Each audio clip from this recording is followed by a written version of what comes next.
The Hades 2 tech test is underway, and I played it on stream for about 3 hours last night.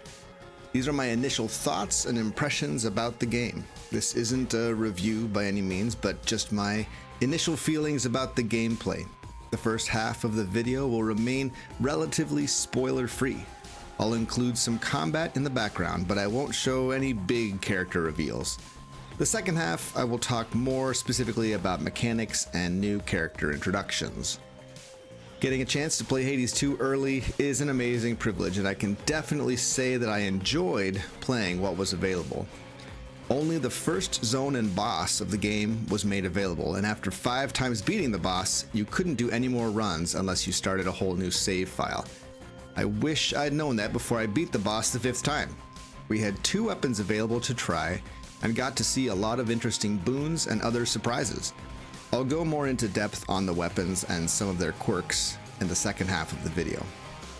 The artwork, graphics, and animations all feel extremely polished and fun.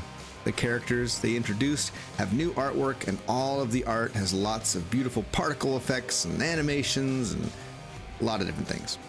As expected, some of the characters still have placeholder art, though honestly not that many. The graphics and artwork coming out of Supergiant Games continues to amaze me, and they leveled up their game once more with Hades 2. As far as gameplay and combat, everything feels very smooth. The controls and abilities feel familiar, but still fresh at the same time. Many commented during the stream that everything felt just a little slower and more deliberate. You didn't want to just spam one ability like you could often do in Hades. Overall, it feels different, and I like it. One thing I don't think we need is more of the same, and Supergiant has done a great job of iterating on the gameplay of the first game and give us something interesting. The characters revealed during the tech test have been extremely satisfying. I'll show more during the second half of the video, but let's just say that there is a decent amount of fan service here, and I am loving it.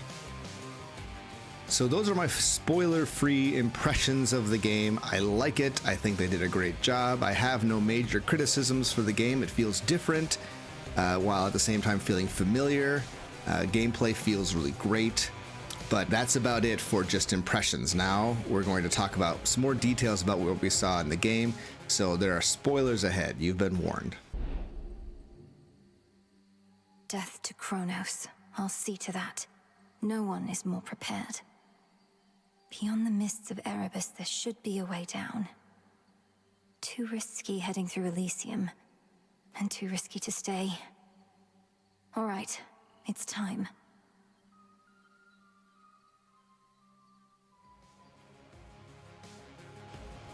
So the first act of the game takes place in Erebus, which appears to be a lush green location with lots of plant-based enemies. Most of the enemies seemed like standard fare, with very telegraphed attacks for you to dodge.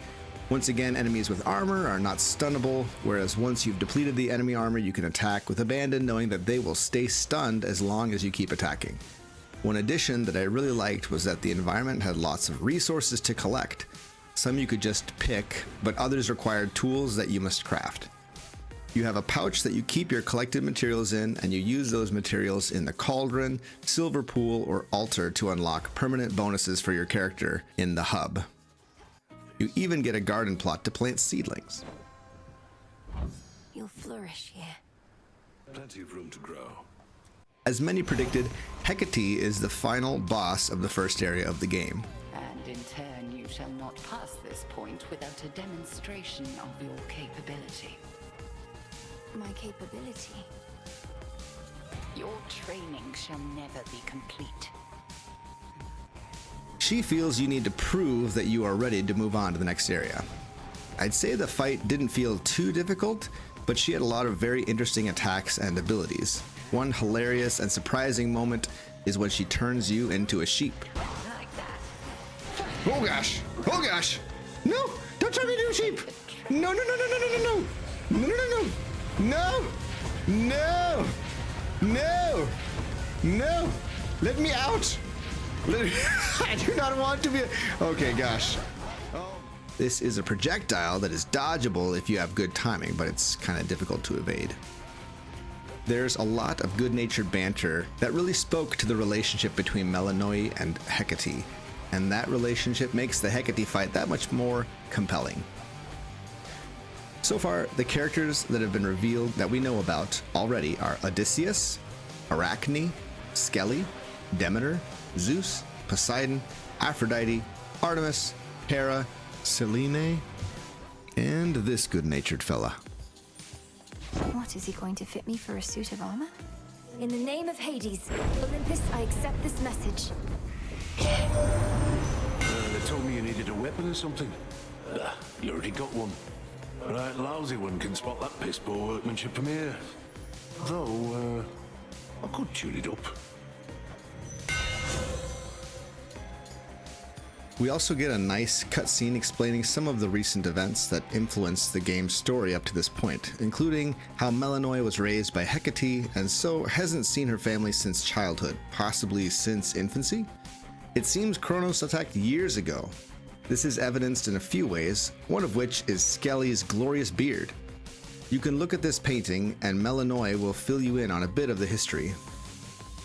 This old unfinished painting. Don't look away. Don't forget all that the Titan took from you. I'm really pleased by the variety of ways the story is told, from hub interactions with characters to flashbacks to meeting characters during run encounters. Artemis actually shows up as a sprite in the game this time, not just as a symbol you click on. This sounds amazing, and I'm excited to see the other characters they may choose to introduce this way. With the weapons, they added a new layer of depth, making every attack and special have a charged component, which uses the magic system, basically which works like mana. A regular attack will not use mana, but a charged attack will. Additionally, your dash, now called sprint, can be held down to run faster after the sprint, and many of the dash boons affect your sprint as well. Your cast is now a zone that you place down that slows or maybe stops enemies. This is important against certain enemy types that can track your movements and are very difficult to evade if they get close. The cast can have multiple boons applied to it. For instance, I got the boon from Demeter that damages and chills enemies in the circle, but also got Apollo's boon that makes the circle grow over time. This made for an effective crowd control tool. There is a new crafting system as well, where you collect materials in the world either by hand or with tools that you make yourself using some of those very crafting materials. I know this is just a taste of the full system, but I enjoyed it. Arachne takes the place of Sisyphus in the game. She will craft a clothing item for you that has an armor component that acts as an expansion of your health bar. The clothing you choose also gives a bonus for as long as the armor remains.